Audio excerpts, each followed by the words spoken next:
inflation is an increase in the money supply. That increase in the money supply will over time raise prices, but it doesn't do it in an even way. No, because when the money supply is created, let's say the Fed buys a bunch of bonds, right? And they have to print a lot of money to buy those bonds.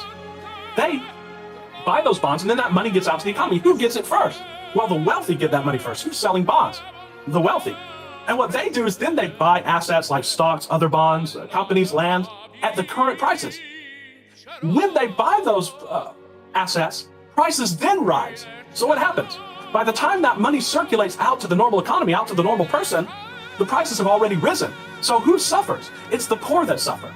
And that's why it's very, very important, I think. It's probably the most important job or role in these times is to defend capitalism and is to defend the free market. In fact, that's why I set up my channel, because I love the free market and I want to defend the free market. Why? Because it's the free market that lifts the poor out of poverty.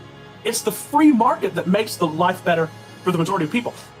People will point the finger to our system and say, well, see, the free market has not done that. And I say, that's because we've never tried a free market.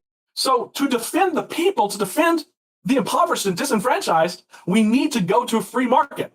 Because right now, unfortunately, people are in their minds, when they think of the Trump administration, they think free market. When they think of conservatives, they think free market, when in fact, nothing could be further from the truth. The conservatives have always historically been against the free market. They'll use that terminology when it suits them, but what the conservatives historically, and I think unconsciously even now, have been about is defending the feudal structure, defending the traditional structure. And by the way, you'll hear that in a few weeks ago when Trump talked about the fact we want to keep housing prices high because we want the landowners to benefit. We want to keep the stock prices high because we want property owners to benefit. The people who own it now, that's what conservatism is. Conservatism is keeping the property in the hands of the people that own it now.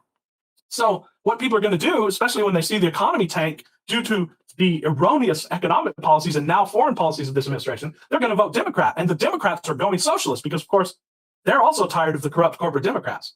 But that's a mistake. Why? Because socialism, in fact, while many of its proponents are well-intentioned, it actually makes the majority of people poorer. Why? Because in the pursuit of worthwhile goals, they're trying to break economic law. And you can't break economic law, just like you can't break the laws of physics.